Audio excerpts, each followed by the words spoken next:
तो दोस्तों आज मैं एक्सप्लेन करने वाला हूँ एक काफी बढ़िया और काले जादू के ऊपर बेस्ड भयानक हॉरर मूवी कुल्तुज़ इब्लिस को। ये मूवी अभी हाल ही में ही रिलीज करी गई थी जो कि काफी ज्यादा खतरनाक डीमन और रिचुअल के ऊपर बेस्ड है। उम्मीद करता हूँ कि आपको पसंद आएगी और मैं खाली बोलने के लिए नहीं कह रहा हूँ, मूवी काफी इंटरेस्टिंग है, काफी बढ़िया है। एंड तक देखना, असली पत्ते काफी भयानक हैं। और मैंने हाल ही में ही द मून नाम की एक लेटेस्ट हॉरर साइकोलॉजिकल मूवी को एक्सप्लेन किया है। अगर आपने नहीं देखा है जाकर देख लेना, उसका लिंक आपको नीचे पिन कमेंट में मिल जाएगा। तो चलिए अब बिना किसी देरी के चलते हैं सीधा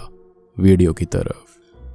तो कहानी की शुरुआत में हम हमदान नाम के एक आदमी को देखते हैं जो कि अपने घर पर अकेला था और बहुत ही ज्यादा डरा हुआ था। पूरे घर के अंदर अचानक से ही हलचल शुरू हो जाती है, सारा का सारा सामान इधर उधर उड़ने लगता है और टूट जाता है। तभी हम नोटिस कर पाते हैं कि हमदान को एक डीमन और उसके शिकंजे में आए हुए कई सारी स्पिरिट जो होती हैं वो उसको डराते हुए उसे डर से तोड़ने लगती हैं, जिनसे वो बचने की पूरी कोशिश कर रहा होता है। तभी वो एक चाम निकालता है, लेकिन ये चाम फिलहाल काम नहीं करता। लेकिन अब डीमन से बचने के लिए वो विंडो से जंप कर देता है, लेकिन बाहर कोई मास्क पहना हुआ व्यक्ति उस पर ब्लेड से हमला करता है, जिससे कि वो काफी घायल हो जाता है। यानी कि हमदान के आगे खाई होती है और पीछे कुआं। खैर अब वो बचने के लिए फिर से घर के अंदर जाने की कोशिश करता है, लेकिन अंदर इविल फोर्स उसे अपने पास खींच लेती है और अब हम उसके अंजाम का अंदाजा ही लगाते रह जाते हैं। खैर थोड़ी देर के बाद में वहां उसके ट्विन बच्चे आते हैं, जिनमें बेटे का नाम राका होता है और बेटी का नाम नाया। घर के अंदर जाते ही वो देखते हैं कि हर जगह खून फैला हुआ था और सारा सामान उल्टा पुल्टा था। साथ ही साथ वो लोग भी वहां पर कुछ सुपर नेचुरल और ईविल चीज को फील कर पाते हैं।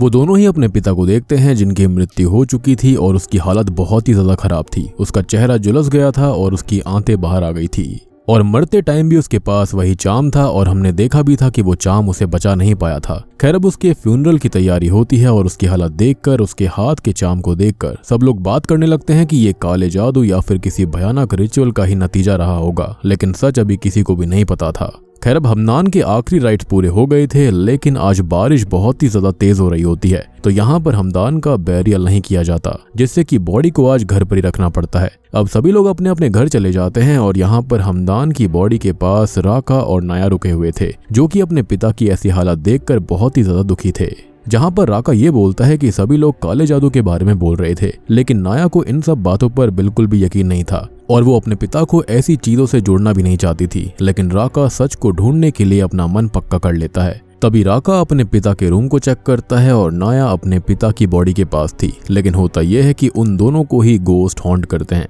और इसी बीच राका को वो पेपर मिलता है जिस पर मरने से पहले हमदान ने एक चीज लिखी थी कि फाइंड मैंग, यानी कि मांग को ढूंढो, और एक दूसरा चाम भी उसको मिलता है। साथ ही साथ हमदान की एक फैमिली फोटो भी मिलती है जिस पर रांगू गांव का नाम भी लिखा हुआ था, जो कि हमदान का होम टाउन है। अब यहाँ पर नाया को वही डीमन हॉन्ट करता है और अब वो हमदान की बॉडी के पास आता है और अब तक राका भी वहां पर आ चुका था और वो ये देखते हैं कि कुछ ही पलों में हमदान की बॉडी गायब हो चुकी है, जिससे कि वो दोनों बहुत ही ज्यादा परेशान हो जाते हैं। ऐसा लग रहा था जैसे कि हमदान हवा में गायब हो गया। अब राका बोलता है कि उसको एक नया चाम मिला है, लेकिन इसका क्या इस्तेमाल है उसे नहीं पता। साथ ही साथ उसे एक फैमिली फोटो मिली है जिसके अंदर 4 लोग हैं जिनके नाम लिखे हुए थे, जिनमें है हमदान यानी कि उनके पिता, फिर है रजीमा, वुलान और बूदी, और इसी पेपर के ऊपर की मांग लिखा हुआ है कि इसको ढूंढो। वो आगे ये बताता है कि उनके पिता की मृत्यु का कोई भी सीधा सेंस नहीं बनता, चीजें उनकी समझ से बाहर हैं। जो वो देख रहे हैं वो ना ही समझी जा सकती है ना ही समझाई जा सकती है, और जो इतने सारे सवाल खड़े हुए हैं उन सब के जवाब उनको रांगू गांव के अंदर ही मिलने वाले थे।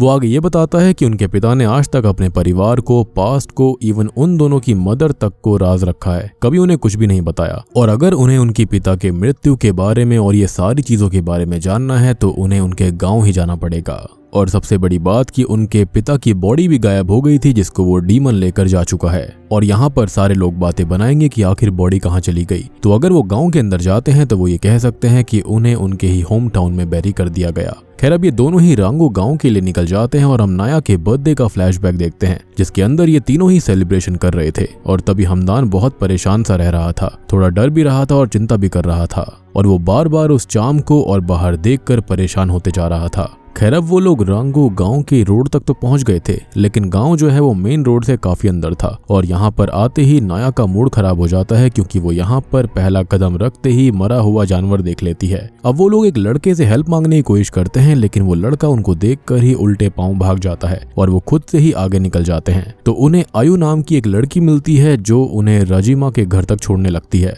अब आधे रास्ते में एक आंख वाली आधी जली हुई मेंटली अनस्टेबल लेडी नाया के ऊपर थूक मलकर कुछ चैंटिंग करने लगती है, जिससे कि नाया बहुत ही ज्यादा परेशान हो जाती है और राका से वापस घर चलने के लिए बोलती है, क्योंकि यहाँ पर चीजें आते ही ठीक नहीं हो रही थी और अपने पिता की मौत से जुड़े हुए सारे सवाल, सारी सच्चाई उनको यहीं पर मिलने वाली थी, तो वापस जाने का कोई मतलब भी नहीं बनता था। खैर अब वो लोग रजीमा के घर जाते हैं और वहां पर उन्हें वो पिक दिखाकर कहते हैं कि वो उनकी कौन लगती है, तो वो सीधा कहती है कि हमदान उसका बेटा था और उसने एक अलग ही रास्ता चूज कर लिया था। तो चीजें अब काफी बदल चुकी हैं और वो लोग भी उसे ग्रैंडमा ना बुलाएं, मतलब कि रिश्ता पूरा खत्म हो चुका है, जो कि उनके डैड नहीं किया था। अब वो अपनी ग्रैंडमा से हमदान की मौत के बारे में बात करते हैं और उसकी बॉडी के गायब होने के बारे में बताते हैं। उससे कहते हैं कि वो अतीत के बारे में जानना चाहते हैं, डैड यहाँ पर छुपा क्या रहे थे, वो सब कुछ जानना चाहते हैं, क्योंकि उनके पास बहुत से अनसुलझे सवाल हैं। साथ ही साथ बहुत सारी चीजें गलत हो रही हैं, जिस पर वो सीधा ये कहती हैं कि वो ना ही जानने तो उनके लिए ज्यादा बेटर होगा, लेकिन वो सच जानने आए थे जिस पर वो अड़े रहते हैं।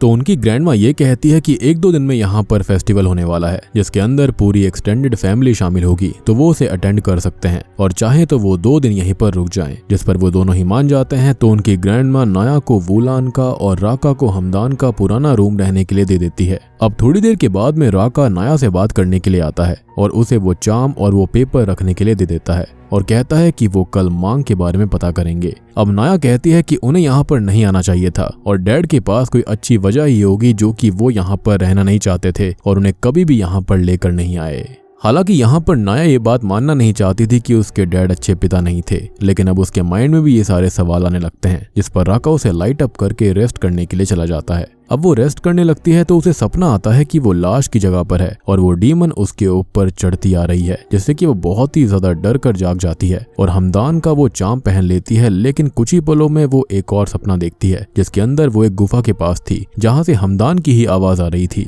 वो अंदर जाती है तो वहां पर वो फिसल कर गिर जाती है और अब उसको अचानक से ढेर सारी इंसानी बोन्स और स्कल्स पड़ी हुई मिलती हैं, जिससे कि वो बहुत ज्यादा परेशान हो जाती है। खैर तभी राका उसे जगाता है, जो कि असल में गार्डन में सोई हुई थी और वो ये कहती है कि वो तो गुफा में थी, लेकिन वो उसे एक ड्रीम कहता है। लेकिन तब नाया को फिसलने पर एक चोट लगी थी जो अभी उसके पैर पर मौजूद होती है, मतलब कि वो उस गुफा के अंदर गई थी और वो सिर्फ एक सपना नहीं था और उसको कुछ भी समझ में नहीं आता कि आखिर ये सब चल क्या रहा है। माइट भी उसने एस्ट्रल प्रोजेक्शन किया होगा। अब नाया राका से ये कहती है कि उन्हें यहाँ से जल्दी निकल जाना चाहिए, लेकिन राका बोलता है कि वो सच जाने बिना यहाँ से नहीं जाएगा और कल फेस्टिवल भी है, हो सकता है कि उन्हें वहीं सारा सच पता चल जाए, क्योंकि यहाँ पर सारी चीजें बिल्कुल जैसी दिख रही हैं वैसी बिल्कुल भी नहीं है। हो सकता है कि उनकी ग्रैंडमा भी उनसे कुछ छुपा रही है और बाकी लोग भी उनसे सब कुछ छुपा सकते हैं, तो उनको यहाँ पर खुद ही हाथ पैर मारने पड़ेंगे। खैर अब रजीमा उन्हें खाना देती है और राका मीट नहीं खाता था तो वो नॉर्मल खाना खाता है और वो उन दोनों से कहती है कि उसके हमेशा से मन के अंदर था कि हमदान उन्हें यहाँ पर लेकर आए, लेकिन वो उन्हें कभी वहाँ लेकर नहीं आया।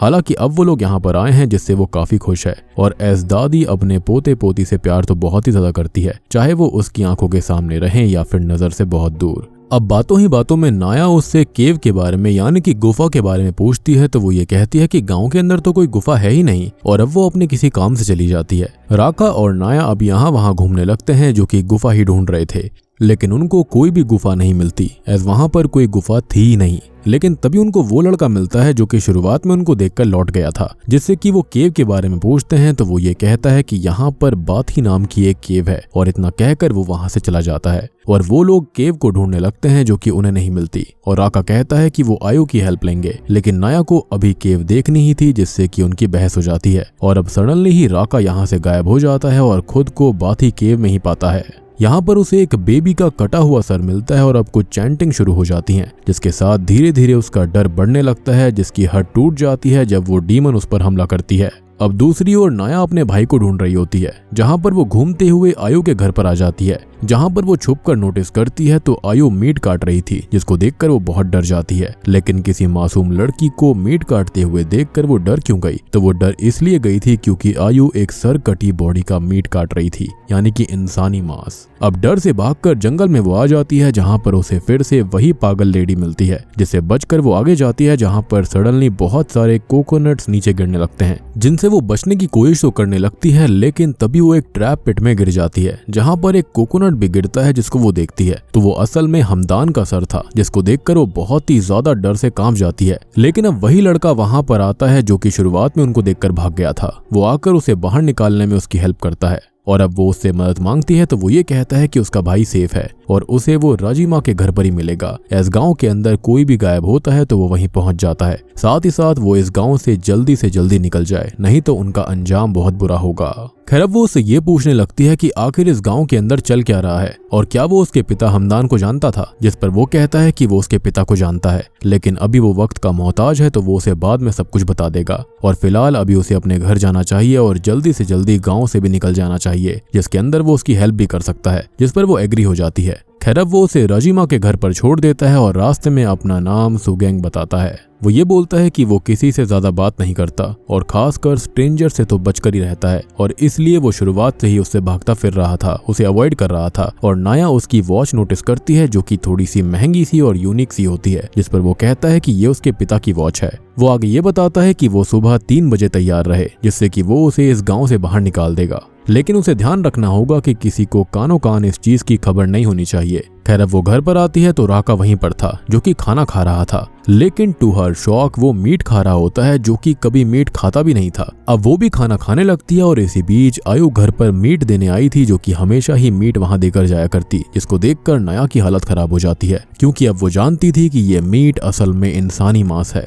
अब होता यह है कि उससे खाना नहीं खाया जाता और वो अपने रूम में आकर खाना उगल देती है और यहाँ से जाने की तैयारी शुरू करते हुए अपना सामान पैक करने लगती है। वो राका को उठाने जाती है जो कि गहरी नींद में सो रहा था, जिसको वो जगाती है लेकिन वो जागता ही नहीं है और अब उसे कुछ चैंटिंग सुनाई देती है तो वो छुप कर देखती है कि राजिमा एक डॉल और खून से कोई रिचुअल कर रही थी और अब वो राका के रूम में आकर वो भयानक रिचुअल कंटिन्यू करती है और शॉकिंगली उसके ही साथ मीन्स अपने ही ग्रैंडसन के साथ इंटीमेट होने लगती है, जिसको देखकर नाया के पैरों तले जमीन खिसक जाती है। यानी कि ये बहुत ही भयानक चीज यहाँ पर हो रही थी। अब इसी बीच सुगेंग उसे लेने आता है लेकिन वो अभी आई ही नहीं थी और हम आयु को देखते हैं जो कि बहुत सारे बच्चों की नैपीज जला रही थी। मतलब कि यहाँ पर बहुत सारे न्यूबॉर्न्स मारे गए हैं या फिर मारे जाते हैं, या फिर अगर स्पेसिफिकली कहा जाए तो यहाँ पर उनकी बलि चढ़ाई जाती है। खैर अब राजिमा अपना काम खत्म करके यानी कि अपने ही ग्रैंडसन के साथ इंटीमेट होकर अपने रूम में जाती है और नाया परेशान सी सुध बुध खो चुकी थी, लेकिन राका भी अब जाग जाता है जो कि काफी बदला बदला सा लगता है। खैर अब यहाँ पर नाया को कुछ भी समझ में नहीं आ रहा था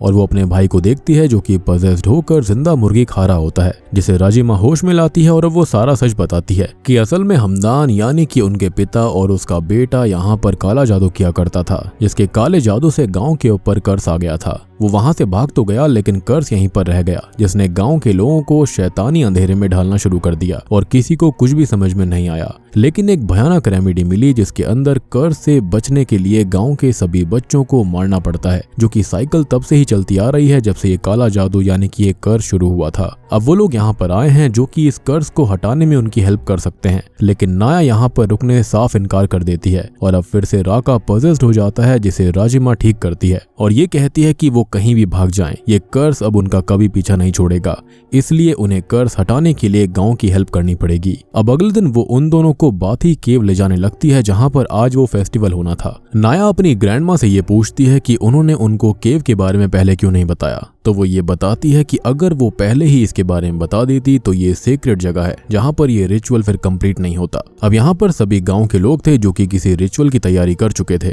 लेकिन हम नोटिस करते हैं कि यहाँ पर सभी लोगों ने मास्क लगाए हुए थे और ऐसे ही मास्क वाले किसी पर्सन ने उस दिन हमदान के ऊपर हमला किया था जब वो विंडो से डर कर बाहर कूद गया था। अब राजिमा रिचुअल के बारे में बताती है जिसके अंदर शॉकिंगली उन दोनों में से किसी एक की बलि चढ़ाई जाएगी और एक के साथ कुछ और होगा और अब राका को थ्रोन से बांधकर नाया को एक बाहर रूम के अंदर कैद कर दिया जाता है, जिसे कुछ लोग गार्ड करने लगते हैं, लेकिन सुगेंग दबे पांव आकर उसे उस रूम से आजाद करके सीधा भागने के लिए बोलता है और खुद उन गार्ड्स का ध्यान भटकाता है, लेकिन बेचारा हार जाता है, जिसे वो पकड़कर राजिमा के सामने लाते हैं जो कि बड़ी बेरहमी से उसे जिंदा जला देती है। यानी कि राजिमा यहाँ पर कोई दूध की धुली हुई नहीं थी। खैर अब नाया भागकर एक घर तक आ जाती है और ये घर असल में उसी पागल लेडी का था जिसने शुरुआत में उसके ऊपर एक रिचुअल किया था, बट असल में ये लेडी पागल नहीं है और यही सुगेंग की मदर है जिसको अभी थोड़ी देर पहले ही जला दिया गया। साथ ही साथ ये बूदी की बीवी है, यानी कि नाया और राका के चाचा की बीवी, यानी कि इनकी चाची जिसका नाम है वेतौन, और सुगेंग इसका ही बेटा है यानी कि राका और नाया का भाई। खैर अब वो नाया को सारा सच बताती है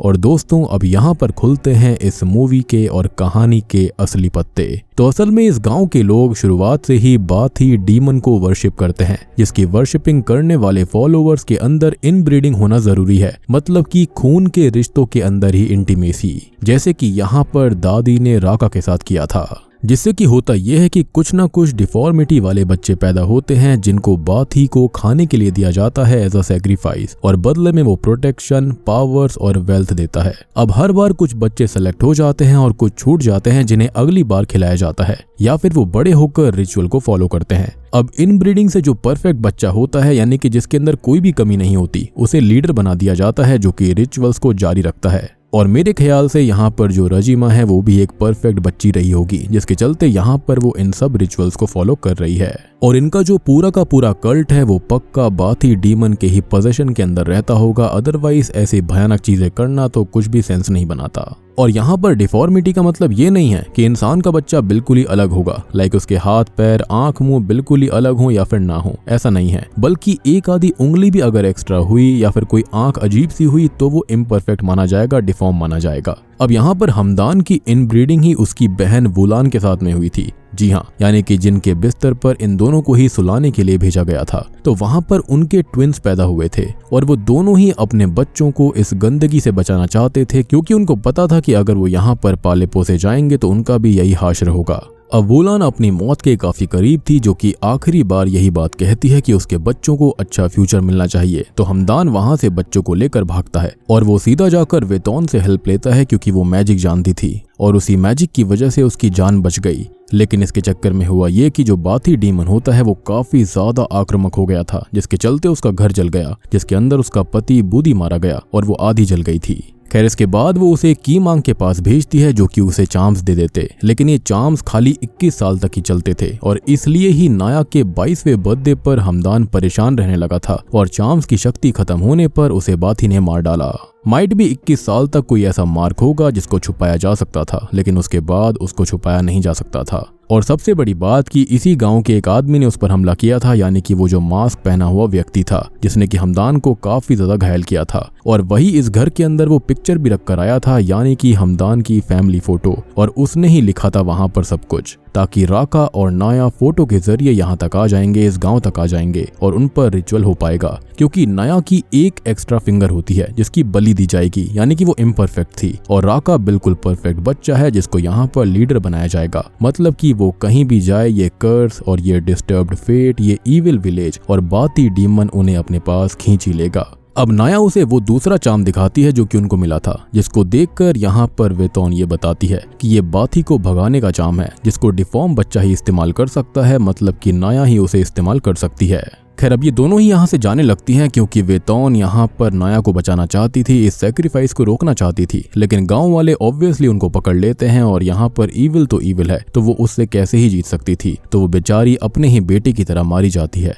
वहीं पर पजेस्ड हुआ राका नाया को पकड़कर घसीटते हुए गुफा के अंदर लेकर जाता है। ऑब्वियस ही बात है, अब वो फिर से वैसल बन गया था। अब यहाँ पर रजीमा उसकी बलि देने ही वाली होती है, क्योंकि वो राका की ट्विन है और अगर वो नहीं मारी गई तो राका में बाथी नहीं जा पाएगा। लेकिन अब नाया एक आखिरी कोशिश करते हुए वो चार्म उसके माथे पर लगा देती है, जिससे इविल स्पेल टूट जाता है या फिर ट्विस्ट हो जाता है और वो सभी गांव वाले एक दूसरे को मारकर खत्म हो जाते हैं और नाया रजीमा को खत्म करके राका को यहाँ से बाहर ले जाती है। अब बाथी उनका पीछा करता है, लेकिन उन्हें पकड़ पाता है या फिर नहीं ये अभी हमको पता नहीं चलता, क्योंकि ये सीन यहीं पर शिफ्ट हो जाता है। अब सुबह इन दोनों को होश आता है, जो कि एक वैन से लिफ्ट लेते हैं और नाया मनी मन खुश हो रही थी, ऊपर वाले को याद कर रही थी, शुक्रिया कर रही थी कि सब कुछ ठीक हो गया। वो बाथी डीमन से दूर आ चुके हैं और अब वो अपना सुनहरा भविष्य सजा पाएंगे। लेकिन सैडली ऐसा कुछ भी नहीं हुआ था और हम ये नोटिस करते हैं कि लोगों से भरी हुई बस को बाथी से पजेस्ड हुआ राका खत्म कर देता है, मतलब कि उसके अंदर अब बाथी डीमन आ गया था। और हमको समझ में ये आता है कि उसने अपनी प्यारी बहन को अपने हाथों से ही बड़ी बेरहमी से मार डाला था, यानी कि वो रिचुअल काइंड ऑफ कंप्लीट हो चुका था और अब वो होस्ट बन चुका है बाथी डीमन का और इस कल्ट का भी नया लीडर बन चुका है। अब देखो, गांव के तो सारे लोग मारे गए थे, लेकिन दुनिया अभी भी बाकी है और अब बाथी डीमन से पजेस्ड हुआ राका पूरी दुनिया के अंदर अपने इस कल्ट को शुरू करेगा और ये रिचुअल कभी भी रुकने नहीं वाला। और बूम, इसी के साथ में ये मूवी यहीं पर खत्म हो जाती है। तो दोस्तों ये थी कुल्तुज़ इब्लिस फिल्म की कहानी। उम्मीद करता हूँ कि आपको पसंद आई होगी। अब देखो यहाँ पर रजीमा ने राका के साथ इंटीमेसी इसलिए करी थी क्योंकि वो उसको लीडर तो बनाना ही चाहती थी, साथ ही साथ शायद से वो प्रेगनेंसी भी चाहती होगी ताकि और बच्चे पैदा हों और बाथी डीमन को और ज्यादा सैक्रिफाइस मिले। और ये मत सोचना कि वो दादी है तो प्रेग्नेंट कैसे हो जाएगी, यहाँ पर डिमोनिक पावर्स इन्वॉल्व हैं, कुछ भी हो सकता है। क्योंकि सबसे बड़ी बात यह है कि इनब्रीडिंग यानी कि आपस के रिश्तों में ही इंटीमेसी बहुत ही ज्यादा जरूरी है बाथी डीमन के लिए, तभी ये रिचुअल कंटिन्यू होता रहेगा जब तक कि कोई परफेक्ट बच्चा पैदा नहीं हो जाता। जैसे कि यहाँ पर राका एक परफेक्ट बच्चा पैदा हुआ था और साथ ही साथ नया की यहाँ पर बलि चढ़ने वाली थी, जिसके चलते उसके अंदर आ जाता बाथी डीमन, जो कि एंड में आ भी गया। एक और चीज की रजीमा ने यहाँ पर झूठ बोला था कि सारा का सारा ब्लैक मैजिक हमदान किया करता था। छोटे बच्चों को, भोले बच्चों को यहाँ पर झूठ बोलकर रिचुअल के लिए ले जाया गया था। और आपको ये बात भी याद होगी कि शुरुआत में सुगैंग इन दोनों को देखकर ही भाग गया था,